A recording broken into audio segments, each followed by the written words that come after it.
कि जैसे सीजीएल पर अभी सीआईडी जांच हो रही है और कई सबूत लगभग 40 सबूत प्राप्त हुए हैं, वो भी हमने बताया है जांच कमेटी को। हम लोग पब्लिक ने, छात्र ने दिया है, तो इस पर कैंसिल किया जाए और तत्काल पुनः परीक्षा लिया जाए, इस पर हम लोग बात किए। दूसरा जेपीएससी से संबंधित बात किए कि अभी पिछले 4 महीनों से चेयरमैन का अपॉइंटमेंट नहीं किया गया है, जिसकी वजह से रेंजर ऑफिसर का 11th जेपीएससी का, सीडीपीओ का रिजल्ट नहीं आ पा रहा। ये क्या करें, छात्रों के साथ अन्याय हो रहा है। छात्र बस कह रहे हैं कि निष्पक्ष जांच हो, जैसे सीजीएल में जो भी घोटाला किया गया है वो चीज को जांच कीजिए। तो आप जाइएगा और सीधे पड़ना पीटना शुरू कीजिएगा, पटक दीजिएगा, तो ये सही नहीं है। जो लाठीचार्ज किया गया है, घसीटा गया है, पीटा गया है, वो घोर निंदा हम लोग करते हैं और उसके ऊपर जांच पड़ताल होना चाहिए और उसके ऊपर कार्रवाई करना चाहिए। और वो जो है संतोष कुमार जो ऐसा है उसको सस्पेंड करना अनिवार्य है। इस प्रकार से पुलिस के द्वारा जो अमानवीय व्यवहार किए गए थे, इसलिए हमने राज्यपाल महोदय से मिल के सारी बातों को बारीकी पूर्वक से रखे। यहाँ पे छात्र नेता देवेंद्र नाथ महतो राज्यपाल जी से मिलकर जो है सीडी सौंपे हुए हैं, जो लाठीचार्ज हुआ है और जैसे सीजीएल को लेकर भी क्या बातचीत आखिर में अंदर किए हुए हैं वो हम जानकारी प्राप्त करेंगे। और 16 दिसंबर को जो हम लोग जेएसएससी कार्यालय छात्र हित के लिए गए थे और उस दिन संतोष कुमार नामकुम एएसआई समेत दर्जनों पुलिसकर्मी जो क्रूरतापूर्ण दुर्व्यवहार किया था, उनका न्यायिक जांच की मांग को लेकर के हम गए थे। क्योंकि एक पुलिस प्रशासन का काम है कानून का रखवाला करना। उनका अपॉइंटमेंट इसलिए किया गया है कि वो कानून का पालन करे और कराए। उनको इसलिए वेतन दिया जाता है कि वो पब्लिक का सेवा करे।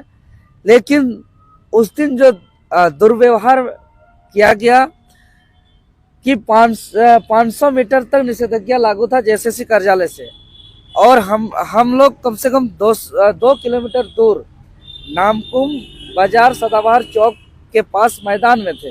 और मैदान से जब हम लोग निकल रहे थे और निकलने के दौरान रोड पे पहुंचने का 5 मिनट भी नहीं हुआ होगा, और उसमें से एएसआई संतोष कुमार समेत कई पुलिसकर्मियों ने शांतिपूर्ण बैठे छात्रों को उकसाया, भड़काया, आक्रोशित किया। उसके बाद उस भीड़ से हमको खींच करके बाहर निकाला और टारगेटेड करके हमको पूरा बेरहमी से लाठीचार्ज किया गया, घसीटते हुए हमको ले जाया गया। इसका आलोचना समस्त पत्रकार बंधु समेत कई राजनीतिक, गैर राजनीतिक सामाजिक संगठन के द्वारा इनका विरोध भी दर्ज कराया गया। तो आज हम लोग महामहिम राज्यपाल महोदय का उस सारा वीडियो फुटेज साइट सौंपे, जिसमें एक पेन ड्राइव है। पेन ड्राइव में 2 वीडियो दिए हैं। एक वीडियो अलग अलग एक्शन में जो तमाम मीडिया में जो कैद वीडियो था, जो हमको बर्बरतापूर्ण जो व्यवहार किया गया था, वो एक वीडियो है। दूसरा वीडियो कि हम लोग शुरुआत से लेकर कैसे कैसे निकले, कहाँ से निकले, कितना दूर गए, किस तरीके से पुलिस ने उकसाया, किस तरीके से प्रशासन ने भड़काया, किस तरीके से निहत्थे निर्दोष हक अधिकार मांगने वाले छात्रों पर प्रहार किया गया, वो पूरा विस्तार से वो वीडियो है।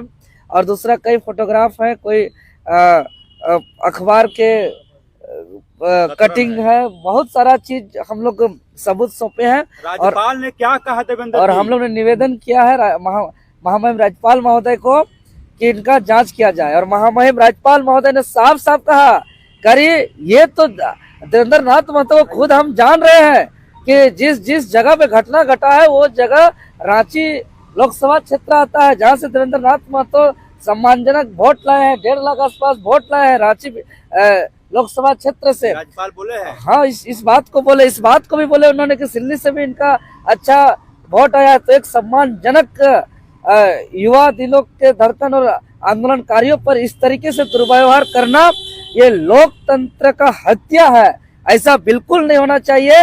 ये घटना का निंदा करते हुए उन्होंने तुरंत अपने बगल में जो बैठे सचिव, प्रधान सचिव जी को निर्देश दिए कि इनका कार्रवाई है तो तुरंत इनका लिखित रूप से इनको आगे बढ़ाया जाए, इनका जांच किया जाए। और साथ ही साथ हमें निवेदन किया है, जो सीआईडी जांच कर रहे हैं, ये सारा पेन ड्राइव का एक कॉपी उनको भी दीजिए, ये सारा सबूत उनको भी दीजिए, और इस पर एकदम जांच होना ही चाहिए। वो भी अपना कहानी बता रहे थे कि अपना समय का आंदोलन के दौरान जब इस तरीके का कैसे कैसे प्रशासन के द्वारा किया जाता है, लेकिन वो अपने जीवन में जो देखे हैं आंदोलन के दौरान कई बार जिक्र किए कि इमरजेंसी के समय इन्होंने जेल गए हैं, बताए अपने जीवन का कहानी। कॉलेज के दौरान इन्होंने 4-5 बार अभी तक इन्होंने जेल का भी सामना किए हैं। वर्तमान हमारे झारखंड प्रदेश के महामहिम राज्यपाल महोदय जी ने उनका उस घटना को भी जिक्र करते हुए कहा, उन्होंने बताया कि यह गलत हो रहा है, आपके साथ गलत हुआ है, एक सम्मानित व्यक्ति के साथ आपके मानवीय मूल्य का हनन हुआ है।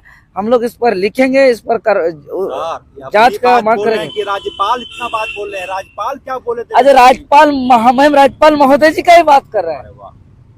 उन्होंने अपना जीवन का भी घटना जिक्र करते हुए बताया।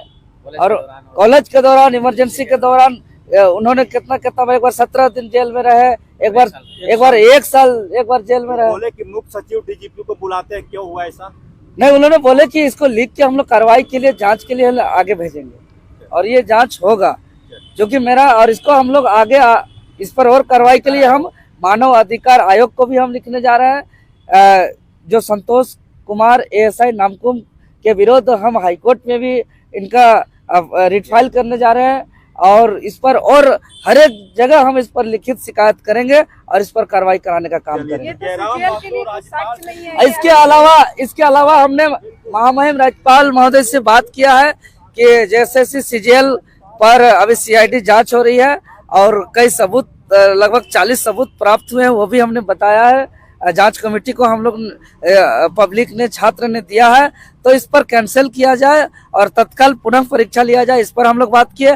दूसरा, JPSC से संबंधित बात किए कि अभी पिछले 4 महीनों से चेयरमैन का अपॉइंटमेंट नहीं किया गया है, जिसकी वजह से रेंजर ऑफिसर का 11th JPSC का CDPO का रिजल्ट नहीं आ पा रहा है, नई विज्ञापन नहीं आ पा रहा है, तो तत्काल संज्ञान में लिया जाए।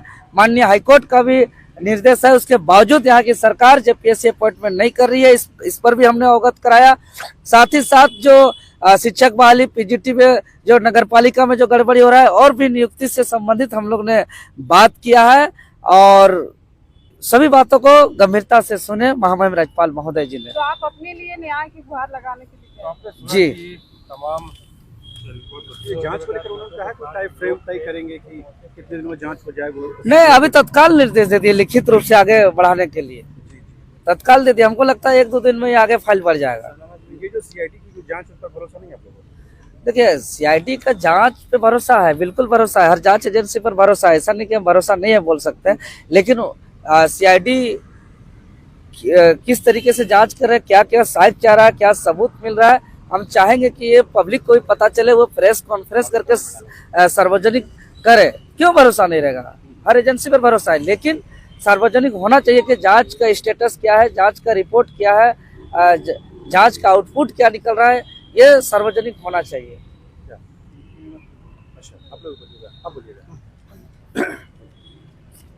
आज हम लोग महामहिम राज्यपाल जी के पास मिलने आए थे। जैसे आप लोग देखे थे कि JSSC कार्यालय में घेराव किया गया था 16 दिसंबर को, उस दिन किस तरह से बेरहमी से लाठीचार्ज किया गया था, अमानवीय व्यवहार किया गया था, कहीं ना कहीं ये गैरकानूनी था।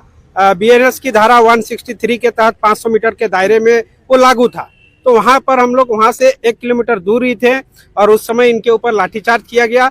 तो ये कहीं ना कहीं कानूनी रूप से भी गलत है, असंवैधानिक था और ये विधि के नियम के अनुसार ये नहीं था, उसके खिलाफ था। तो हम लोग जैसे कि राज्यपाल जी हमारे राज्य के संवैधानिक रूप से कार्यपालिका के हेड होते हैं, तो उनके पास हम लोग ये संज्ञान में रखे उस बात को कि इस तरह से जो ये लोग कृत्य में शामिल थे, यानी जो पुलिस पदाधिकारी और जो वहाँ पर और दंडाधिकारी थे, उनके ऊपर जांच होनी चाहिए और विधि सम्मत कार्रवाई होनी चाहिए, उसके ऊपर हम लोग बात रखें। क्या कहिएगा, आप भी वहाँ पे गए? जी, हम लोग छात्र नेता देवेंद्र नाथ महतो जी के साथ जो अमानवीय व्यवहार किया गया, जो कि हमारे एक गणमान्य छात्र नेता हैं, सांसद में भी इनका वोट जो है 1.5 लाख करीब वोट्स हैं और विधानसभा में भी ये 40,000 वोट्स लाए हैं। अगर इनके साथ इस तरह से अमानवीय व्यवहार किया जाता है, और ये किस लिए गए थे, हमारे छात्रों की बातों को रखने के लिए, जो कि JSSC CGL का निष्पक्ष जांच के लिए कोर्ट ने भी बात को किया हुआ था, रखा हुआ था। उसके बारे में एक जो धारा लगा हुआ था 500 मीटर, उससे दूरी पे, ये 1.5 किलोमीटर की दूरी पे थे, वहाँ पे गए, उनको उकसाया गया, और भी विद्यार्थी लोग थे उनको भी उकसाया गया और इनके बालों को खींच के, इनको पकड़ के जबरन लाया गया और इस तरह से मारा गया, पीटा गया, ये बहुत अमानवीय अपराध है, ये एक दंडनीय अपराध है। ये तो लोकतंत्र का हनन है, ये मानवीय मूल्यों का हनन है। अगर इस तरह से एक छात्र नेता के साथ अपनी बातों को रखने जाते हैं और घटनाएं होती हैं, तो आम विद्यार्थी के साथ सोच सकते हैं कि यहाँ पे क्या हो सकता है। ये हमारे झारखंड के बिरसा मुंडा हैं, यहाँ के ये कहिए तो मसीहा है, छात्रों के बातों को रखते हैं, तो इनका तो ये छात्र नेता है तो बातों को रखेंगे ही ना, कि आप मानवीय तौर पे उनको खींच के लाइएगा और मारना पीटना शुरू कीजिएगा या फिर चोटिल अवस्था में गाड़ी में पटक दीजिएगा। तो ये फिर छात्र कहाँ जाए, न्याय के लिए क्या करे? छात्रों के साथ अन्याय हो रहा है। छात्र बस कह रहे हैं कि निष्पक्ष जांच हो, जैसे सीजीएल में जो भी घोटाला किया गया है वो चीज को जांच कीजिए। तो आप जाइएगा और सीधे पड़ना पीटना शुरू कीजिएगा, पटक दीजिएगा, तो ये सही नहीं है। एक आम विद्यार्थी का मन का वो डर बैठाने के लिए सब किया जा रहा है। ये झारखंड के विद्यार्थियों के साथ बहुत ज्यादा गलत हो रहा है। इन्हीं बातों को रखने के लिए हम लोग राज्यपाल महोदय से मिले।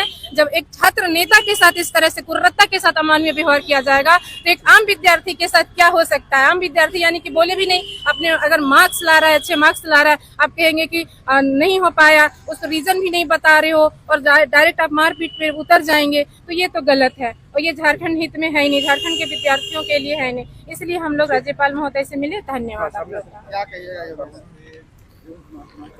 क्या कुछ कहेंगे? नहीं, बहुत कुछ कहेंगे कि आदरणीय क्रांतिकारी छात्र नेता ऊपर जो लाठीचार्ज किया गया है, घसीटा गया है, पीटा गया है, वो घोर निंदा हम लोग करते हैं और उसके ऊपर जांच पड़ताल होना चाहिए और उसके ऊपर कार्रवाई करना चाहिए। और वो जो है संतोष कुमार जो एसआई है उसको सस्पेंड करना अनिवार्य है, क्योंकि आदरणीय जब लोकसभा प्रत्याशी रह चुके हैं, विधानसभा प्रत्याशी रह चुके हैं और इतना वोट लाए हैं कि आप सोच नहीं सकते हैं कि एक नॉर्मल सा जो है ये व्यक्ति जो ला रहे हैं, और जितने भी है, चाहे झारखंड के किसान मजदूर है, चाहे छात्र है, चाहे शोषित पीड़ित, सभी के लिए इन्होंने ने आवाज बनकर आते हैं और लड़ते हैं और समस्याओं का जो है देखते हैं, उसके अनुसार से लड़ाई लड़ते हैं। और जैसे ऑफिस घेराव करने के लिए गए थे और कहीं ना कहीं 500 मीटर दूरी में थे, लेकिन इस तरह जो है बाकरा और खसी, मतलब कि जिस तरह उसको खींचा जाता है, टांगा जाता है, ठीक किसी प्रकार इनको किया गया है, तो इस तरह नहीं होना चाहिए। जांच पड़ताल इनको करके सस्पेंड होना चाहिए। बोलिए, क्या कहिएगा? मैं बतलाना चाहता हूं कि वर्तमान झारखंड के जो सबसे बड़े मसीहा और आंदोलनकारी कहे जाते हैं तो क्रांतिकारी छात्र नेता देवेंद्र महतो का ही नाम आता है।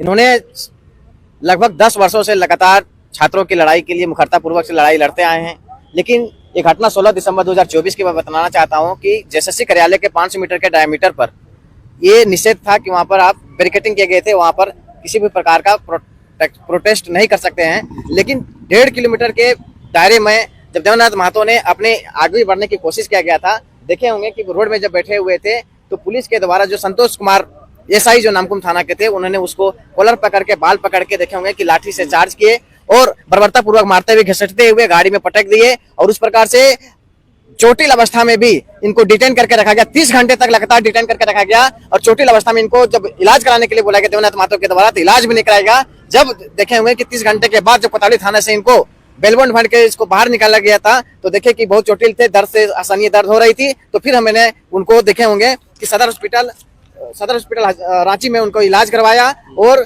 उनको सलाइन हुआ, पानी चढ़ा और हड्डी में भी दर्द था और बहुत लंबी दर्द है, अभी भी उन पर असहनीय दर्द है। तो इस प्रकार से पुलिस के द्वारा जो अमानवीय व्यवहार किए गए थे, इसलिए हमने राज्यपाल महोदय से मिल के सारी बातों को बारीकी पूर्वक से रखे, किस प्रकार से हमारे क्रांतिकारी छात्र नेता देवेंद्र महतो जो झारखंड के सबसे बड़े आंदोलनकारी और मसीहा है, उसको किस प्रकार से बर्बरता पूर्वक संतोष कुमार जो नामकुम थाना के एसआई है उसके द्वारा मारा गया है, उस पर बर्खास्ती किया जाए और उस पर न्याय किया जाए और उस पर कार्रवाई किया जाए।